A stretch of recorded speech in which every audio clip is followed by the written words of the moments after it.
Okay, Assalamualaikum semua. Seperti yang dijanji pukul 2.30 Yani nak share macam mana teknik yang Yani buat untuk Yani dapat sale hari pertama hampir RM7,000. Sebelum tu, Yani nak anda semua baca Fatihah, sedekahkan pada diri sendiri. Semoga Allah beri kefahaman ilmu pada hari ini dan semoga kita diberikan kekuatan untuk apply terus. Lepas kelas ni terus apply apa yang Yani share. Apa itu network? Kenapa kita kena besarkan network? Yang ni bagi contoh. Bila kita sebut network je kita nampak komputer, internet. Ada komputer dekat depan kita tapi tanpa network, adakah kita dapat berhubung dengan ramai orang dekat luar sana? Tak boleh kan? So, kita perlukan network untuk kita menyampaikan info-info, menyampaikan apa yang kita jual untuk orang di luar sana. Itu pentingnya network. Dalam bisnes kita sendiri pun, MLM, iaitu business networking business. Sebab apa networking business? Sebab kita kena ada orang di sekeliling kita untuk kita sampaikan apa yang kita jual. Okey, ia berbeza dengan retail business, retailing business kan. Yang tu kita ada kedai dan orang datang pada kita. Okey, berbeza dengan kita, networking business, kita kena ada network untuk kita bercerita kepada orang-orang di sekeliling kita. Ada orang kata, saya dah PM ramai orang. Saya dah tak tahu nak PM siapa dah sekarang ni. Macam mana nak PM siapa lagi? Macam asyik orang yang sama je saya PM setiap hari, setiap bulan. Saya tak tahu dah tepu dah saya dekat Facebook saya tu dah tepu dah saya nak PM orang. Dekat WhatsApp saya, dekat kontak telefon saya dah tepu dah. Tak tahu nak PM siapa dah. So macam mana cara untuk kita nak dapatkan kenalan-kenalan baru? Tips yang ini mungkin tak sama dengan mentor-mentor lain. Okay? Please don't compare. Sebab dalam marketing ni, kita tak ada kata betul atau salah. Yang ada adalah kita nak convert orang sekeliling kita untuk dapatkan sale. Itu sahaja. Jadi Yani share apa yang Yani buat dan ini adalah pengalaman Yani untuk macam mana Yani dapat sale. Macam semalam Yani share, itu sale-sale Yani setiap hari. Okay? So, N yang pertama untuk networking adalah kita kena berguru. Kita kena bergaul dengan orang yang positif. Apa maksud orang yang positif? Ini ramai dah tahu. Circle yang positif. Ini yang ni sangat-sangat tekankan. Tolong jangan berkawan dengan orang yang negatif. Please hide story orang yang negatif. Tolong jangan baca kisah-kisah rumah tangga dekat KRT. Semua tu tidak membantu anda kerana ianya membawa energi yang sangat-sangat negatif untuk anda. Kalau anda ada kawan yang sikit-sikit duduk condemn orang tu, sikit-sikit bila kita cakap je dia macam akan cakap benda yang tak best pasal satu benda. Okay, please tak perlu nak berkawan lama dengan dia. Maksudnya bukan kita nak memutuskan silaturahim, tapi sebab kita nak menjaga energi kita nak menjaga circle positif kita untuk kita buat dalam bisnes ni. Sebab kita kena jaga semua ni tau. Bukan saja dalam bisnes lah. Sebenarnya dalam kehidupan kita, bila kita ada orang-orang yang macam ni, dia akan membuatkan kita akan terpengaruh sama dengan dia. Setuju tak? Yang ni secara jujurnya, bila kita in business, sebenarnya bila kita nampak manusia, kita nampak orang, kita berkawan dengan orang, kita akan nampak setiap orang yang berkawan dengan kita tu akan bring money pada kita. Tapi bukan cara kita nak paksa dia beli barang kita. Bukan cara kita jumpa je terus nak cakap pasal bisnes. No. Dia ada fasa dia. Dia ada step by step tu. Kita kena berkawan dengan dia. Tapi anda sebagai orang bisnes, anda kena letakkan dalam mindset anda, setiap orang yang anda berkawan ini adalah network aku. Aku kena berkawan dengan ramai orang untuk aku besarkan network aku. Mungkin bukan dia yang beli dengan kita. Mungkin adik dia. Mungkin saudara mara dia. That's why dalam orang bisnes, mindset dia kena set betul-betul. Bila kita nak berkawan dengan orang, kita sebenarnya nak membesarkan network kita. Sebagai contoh, yang ni dah 2 kali duduk di NICU, jaga anak-anak dekat hospital. So, pada yang ni, semua ibu-ibu yang ada dekat situ adalah prospek yang ni. Mereka adalah network untuk yang ni. Dan yang ni minta nombor telefon mereka, yang ni berkawan dengan mereka. Bukan kata yang ni share, oh you makanlah suplemen ni. No, yang ni tak pernah pun cerita pasal suplemen ke apa. Yang ni buat adalah yang ni berkawan dengan mereka. Yang paling penting, ambil nombor telefon mereka. Sebab kita tahu, kita kena besarkan network kita. kita komen, kita bagi gambar ke gambar anak dia orang, itu benda yang paling Yani suka buat. Macam kita ambil gambar dan kita bagi pada dia. Kita dengan cara kita nak berkawan dengan dia dan kita nak dia ingat kita. Dan ingat mindset. Kena ingat mindset kita. Kena jaga mindset kita. Setiap orang yang kita jumpa, kita kena save nombor telefon dia sebab kita nak besarkan network kita.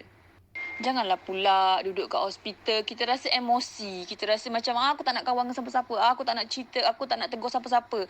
Sebab aku tengah sedih ni, aku tengah sedih. No. Dalam bisnes, orang bisnes, mindset dia kena sentiasa positif dan kena sentiasa set. Manusia yang aku jumpa ni adalah orang prospek-prospek aku dan aku nak besarkan network aku. Yang kedua, emosi. Emosi sangat-sangat memainkan peranan dalam sale. Ada fakta yang menyatakan 80% sale sebenarnya hasil daripada emosi, sentuhan emosi. Bukan kata sebab kita pandai, bukan kata sebab produk tu hebat sangat, tak. Sebab emosi. Sebagai contoh, kalau perasan kedai makan, mana yang kedai makan viral, orang beratur panjang, semua orang nak pergi kedai tu. Sebab apa? Orang tak tahu pun kedai tu sedap ke tak. Tapi sebab tengok orang beratur je pun kita dah rasa nak pergi. Betul tak? Sebenarnya itu adalah sebab emosi.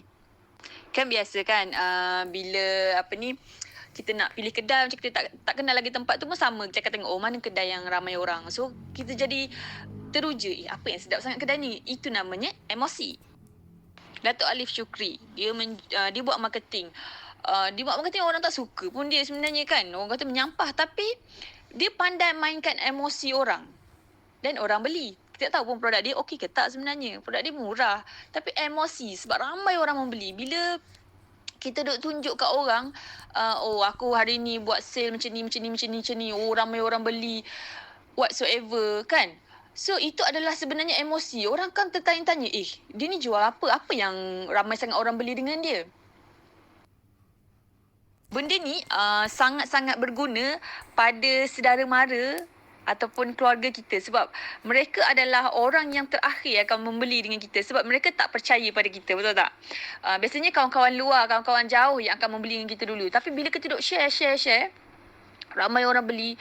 So, mereka ni akan tertanya, apa yang dia jual tu bagus sangat ke? Dan itu yang akan membuatkan emosi mereka yang di sekeliling kita, mereka yang rapat dengan kita untuk membeli dengan kita. Tapi yang tak nak cerita pasal tu, sebab sekarang ni ceritanya saya tak ada lagi macam mana nak cerita. Okey, anda boleh guna cerita orang, anda boleh tunjuk sale orang. Mungkin itu tidak menyentuh 100% hati orang yang membaca. So, apa emosi yang ni nak share kat sini? Iaitu emosi pembaca. Okey, yang ni cerita kat sini. Yang ni melalui fasa ujian demi ujian yang Allah bagi. Bukan yang ni je, semua orang pun ada ujian. Tapi selalu kita dengar, bila kita redha dengan ujian tu, Allah akan berikan hikmah kepada kita, betul tak? So, yang ni bagi contoh, apa ujian yang ni dapat? Iaitu waktu kematian anak ketiga yang ni, Haris. Waktu tu emosi ni sangat fragile. Sedih. Siapa tak sedih anak dia meninggal kan? Tapi yang ni menggunakan, selalu yang disebut, kita kena gunakan kesempatan dalam kesempitan. Jadi, apa yang ni buat? Yang ni berkongsi kisah kematian Haris kepada ramai orang. Sebab pada yang ni, waktu tu, yang ni nak beri inspirasi kepada ibu-ibu kat luar sana. Kematian anak adalah satu benda yang bukannya sampai kita rasa dunia kita nak habis dah. Bukan kita rasa macam hilang segala-galanya. Tidak. Banyak sangat benda yang kita dapat daripada kematian tu. Dalam masa yang sama, yang ni nak share awareness kepada ibu-ibu semua mengenai GBS. Sebelum ni, yang ni pun sendiri tak pernah dengar pasal GBS tu. Bila yang ni share, rupanya ramai orang yang juga tak tahu pasal ni. Walaupun dah ada anak 3-4 orang. Tapi boleh ke yang ni nak cerita anak saya meninggal sebab GBS? Itu je. Tak boleh. Dia kena cerita tu kena menyentuh emosi pembaca. Jadi anda sebenarnya kena put effort untuk membuat cerita. Bukannya kata buat cerita asal boleh je. Sebab anda sebagai orang bisnes, anda kena letakkan diri anda kena letakkan cerita ni, aku kena buat cerita ni betul-betul menyentuh hati orang dan follower aku akan bertambah. Sebab follower tu adalah network anda. So dekat sini, emosi anda kena letak tepi. Okay, fragile anda ke, rasa sedih anda letak tepi. Yang penting anda kena ceritakan kepada orang dan kena usaha, kena guna otak sikit. Okay, maksudnya put effort untuk ceritakan benda tu dengan cara yang betul, dengan cara yang menyentuh emosi manusia sampai orang akan follow kita, sampai orang letak trust pada kita. Once orang trust je pada kita, kau jual lah apa pun, 100% orang akan beli. Tapi, adakah semua follower yang ni beli dengan yang ni? Tak. Boleh dikatakan waktu yang Yani buat cerita pasal Haris tu, follower yang ni naik sampai 7,000 daripada 1,000. So, 6,000 lebih. Baru 2-3 orang yang beli. Tapi 2-3 orang tu lah yang berkualiti. So, salah seorang follower yang ni daripada cerita tu adalah Nur Syadira Mazlan yang bulan lepas dah buat 1,200 UV. Best kan? Jadi macam mana cara kita nak bercerita menggunakan emosi? Ini adalah teknik penceritaan yang Yani akan share next class. Okay? Yang ketiga adalah tulis. Yes, anda kena menulis. Anda kena rajin menulis. Sebagai orang bisnes, anda nak orang kenal anda, bukan kita hanya menjual semata-mata. Please. Ada orang yang dia tahu jual je. Sebenarnya kan, kalau kita perasan kita sendiri, kalau dekat Facebook, macam mana kita nak follow orang tu? Okay, macam mana? Sebab apa kita follow orang tu? Sebab orang tu memberikan kita ilmu, memberikan kita inspirasi dan kita akan suka untuk follow orang tu. Betul tak? Sama juga, kita kena letakkan diri kita dekat situ. Macam mana aku nak jadi orang yang orang lain nak follow cerita aku?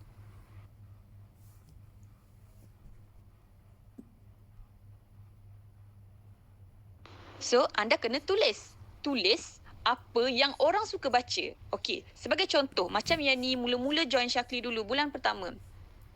Yani suka menulis pasal penyusuan sebab itu adalah passion Yani waktu tu.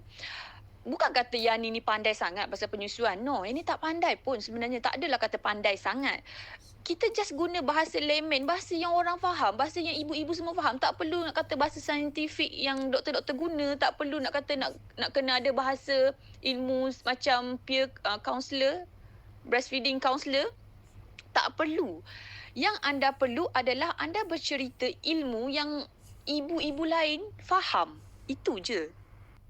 So, apa yang Yani buat waktu tu, Yani kumpulkan, Yani search je penyusuan dekat internet dan Yani save setiap konten yang ada. Sebab bila Yani search breastfeeding dan Yani klik image, banyak sangat info-info pasal breastfeeding. Dan Yani letakkan dalam satu album dalam telefon Yani. So, itu sebenarnya konten untuk Yani. Konten setiap hari. Okay, hari ni aku nak cerita apa? Esok aku nak cerita apa? So, kita tahu apa yang kita nak cerita. Bukan kata kita ni hari-hari pun ada idea kan. Benda ni anda wajib buat sampailah anda tak perlu dah sediakan konten macam tu, anda dah boleh share setiap hari. Jadi apa yang penting adalah anda tulis. Anda kena tulis apa yang orang suka baca. Anda kena tulis sesuatu yang membuatkan orang suka. Orang boleh dapat ilmu daripada situ. Orang dapat inspirasi daripada situ. Sebagai contoh, kita ni suka parenting, homeschooling dan ceritalah benda-benda macam tu. Cerita aktiviti anak-anak kita.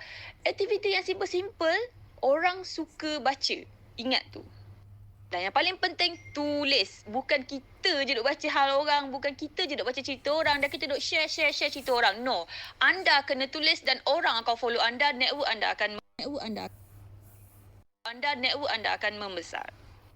Yang keempat, war-warkan bisnes anda. Okey, itu cerita. Cerita yang tak ada kaitan dengan bisnes. Dan yang keempat, kena ceritalah bisnes anda. Kalau anda tak buat bisnes tapi tak cerita, macam mana orang nak tahu? Betul tak? Tu, apa maksud ceritakan bisnes anda? Macam tadi ada seorang Kak Maizun tadi, dia hantar Vivic kepada downline dia. Kepada downline lah. Dia join ahli kan. Dia tanya, ambil gambar tak? Tak, lupa. No. You as a orang bisnes, dia tak boleh lupa benda-benda macam ni sebab kita nak share kepada orang. Aku buat genuine bisnes. Aku memang menjual kepada manusia dan aku tunjuk, inilah buktinya aku memang menjual. War-warkan apa bestnya bisnes anda ni? Kenapa anda pilih free shipping, free membership? Apa lagi? Downline aku. Ramai yang join dengan aku. Sale-sale aku. Semua tu anda kena share. Sebab bila anda share semua benda tu, dan ingat tak tadi yang cakap pasal emosi? Dia akan menyentuh emosi-emosi mereka yang membaca. Macam yang ni semalam. Yang ni contoh, yang ni share, yang ni punya sale je. Terus dapat sale lagi daripada situ kan? So please, setiap hari share, war-warkan bisnes anda. War-warkan bisnes anda. Bukan hanya pasal produk, ilmu pasal produk, tapi share aktiviti bisnes anda. Anda ada kelas malam ni, share. Anda coaching dengan upline, share. Anda ada downline, anda ada coaching downline anda, share. Semua benda tu share. Yang ni kan suka follow budak-budak yang baru nak up. Yang walaupun yang ni tengok ada seorang ni kan, Abel ni kan, yang ni pernah cerita, yang ni suka follow dia. Dia baru sini sup, tapi dia ceritakan, dia tunjuk grup-grup yang dia coaching ramai sangat, dan daripada situ orang akan tertanya-tanya, ramainya tim bisnes kau buat macam mana? Benda-benda macam itulah yang membuatkan orang lain pun rasa nak join sama, betul tak? Satu lagi tambahan yang ni tahu, sekarang ni ramai sangat yang suka follow Rizalman. Kalau perasan Rizalman ni, dia start buat IG story waktu bulan puasa tahun lepas. Tapi sebab setiap hari dia konsisten buat, dia share dia punya bisnes. Macam dia jual apa pun sekarang ni laku kan. Siapa yang follow tu tahulah. Dia share handbag dia sekejap je habis. Apron pun cepat habis. Apa saja yang dia jual pun semua cepat habis. Sampaikan loyang tu, kuih loyang tu yang dia jumpa pun dia boleh market. Sebab apa? Sebab dia sentiasa bercerita. Jadi orang suka cerita-cerita dia tu. Dan seterusnya, orang yang tepat. Apa maksud orang yang tepat? Macam yang cakap tadi kan, pasal kita tulis cerita, kita memberikan inspirasi. Sebagai contohlah, anda student, okay? Takkanlah anda nak cerita kisah homeschooling. Takkanlah anda nak cerita kisah parenting. Betul tak? Okay, bila anda student, anda share pasal kulit ke, kan? Kulit berjerawat ke, nak kurus ke. So, anda sebenarnya bercerita pada orang yang tepat. Okay? Anda bercerita bila anda bagi tips pasal kulit, sebenarnya anda akan dapat follower di kalangan orang-orang yang ada masalah kulit. Kepada ibu-ibu yang sebenarnya yang ni nak cari ibu-ibu untuk beli set breastfeeding dengan yang ni, set berpantang dengan yang ni. Sebab tu yang ni bercerita pasal penyusuan. So itu maksudnya bercerita pada orang yang tepat. Balik pada Rizalman tadi pun sama juga, dia start dengan memasak. Siapa yang suka memasak? Orang yang suka masak adalah ibu-ibu di rumah. Wanita-wanita yang berkerjaya, diorang mencari resepi untuk memasak. Dan lepas tu, apa yang dibuat? Dia jual barang-barang pada mereka-mereka lah, pada orang-orang yang dia dah target ni, yang dia dah memang kumpul daripada awal. Okay, ini yang macam yang ni cerita tadilah. Merancang konten anda.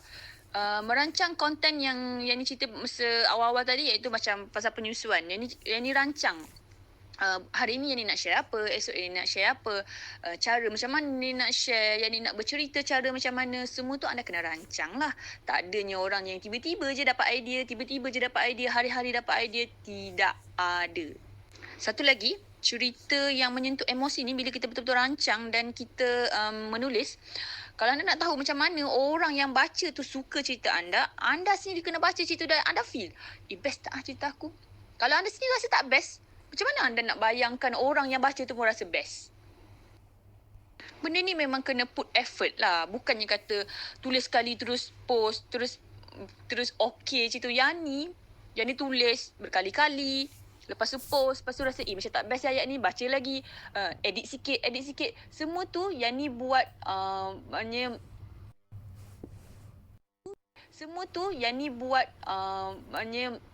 bukannya kata senang-senang je keluar daripada kepala, tulis, tak ada macam tu. Yang ni still lagi sampai sekarang. Yang ni tulis, okey tak ayat ni? Okey tak macam tak apa-apa, okey. Edit balik. Tak ada masalah pun anda nak post, tapi anda edit lah balik. Okey, salah satu cara yang ni buat untuk dapat konten yang best, yang ni cerita, yang ni pernah ada rakan-rakan bakar tu kan. So, ni tengok macam mana ayat cara dia berkongsi. Itu pun yang ni buat. So melalui kita tengok orang, kita akan tiru basi. Oh, macam ni cara ayat yang best. Sebab bila kita baca dan kita rasa benda tu best, dan benda tu kita kena apply dalam penulisan kita juga. Bila kita rasa best, insya-Allah penulisan kita tu akan sampai pada hati-hati orang yang membaca. Dan last sekali adalah konsisten. Apa saja anda buat, anda kena konsisten, anda kena rajin. Itu adalah wajib. Dalam bisnes, rajin. Kena rajin. Lagi banyak masa anda habiskan untuk anda punya bisnes, lagi lebatlah sale anda. Percaya tak? Contohnya macam semalam, memang Yani all out gila-gila sebab Yani tahu apa yang Yani nak dan Yani betul-betul all out bagi masa untuk ini buat benda tu. Penulisan, kena konsisten share. Sebab bagi Yani, bila Yani tak konsisten buat benda tu, orang tak akan ingat kita. Lama-lama orang akan lupa, betul tak? Konsisten PM orang, konsisten azan ke orang seorang-seorang. Maksudnya PM orang lah tu. Konsisten broadcast, konsisten follow up. Apa lagi? Kena rajin. Dalam bisnes ni kena rajin. Tapi anda rancang lah. Bukanlah semua benda nak buat sekaligus satu hari. No. Anda berancang. Okay, sampai 15 hari bulan aku kena buat benda-benda macam ni. Sampai beberapa bulan aku kena macam ni. Aku kena follow up ke. Hari ni aku nak follow up orang je. Sebab sale yang paling banyak adalah hasil follow up. Dan itulah tips yang ni. Macam mana yang ni buat daripada dulu. 8 tahun lepas sampai ke sekarang. Yang ni dapat sale. Mudah nak dapat sale. Ulang benda yang sama daripada N tadi, daripada network tadi, sampailah ke K, konsisten. So yang ni harap ilmu yang ni sampaikan pada anda semua dekat grup Jutawan Leaders Circle ni sangat-sangat membantu anda untuk anda apply, untuk anda ubah cara anda selama ini. Dan ilmu ini sikit je, 5% je sebenarnya ilmu daripada yang ni. 90% adalah tindakan anda semua. Anda tolong bertindak, tolong adakan cerita, beri info-info yang bermanfaat kepada orang, beri ilmu. Orang nak share ilmu daripada kita. Orang sebenarnya kan kita bukan sekadar menjual tau. Kita memberi apa manfaat yang kita nak bagi pada orang. Itu yang orang nak. Bila kita dapat beri manfaat pada orang, bila kita dapat memberi inspirasi kepada orang, orang akan ada trust pada kita dan mudah sangat nak buat sales. Mudah sangat nak close sale. Okay, overall cerita dia macam ni. Kita nak dapatkan sale. Kita nak tinggikan sale. Okay. Apa yang kita buat adalah kita gila PM. Kita gila PM tinggi, sale tinggi. Tapi sekarang kawan tak ada. Kawan rendah. So macam mana kita nak naikkan kawan ni? Itulah yang ni cerita pada hari ni, networking. Network kan. Tadi kan ada N, ada E. Itulah dia nak tambah kawan ni. Kita kena tambah kawan. Sebab dalam bisnes kita kena besarkan network kita. Bila network kita besar, kawan kita ramai, kita boleh gila PM pada ramai orang. Okay. Lepas tu network ni pula macam mana nak tambah interest. Interest nak sama. Lepas tu bila interest sama, dia akan ada trust. So bila kita PM orang, lagi efektif untuk kita dapat kita close sale tu. Itu cerita dia.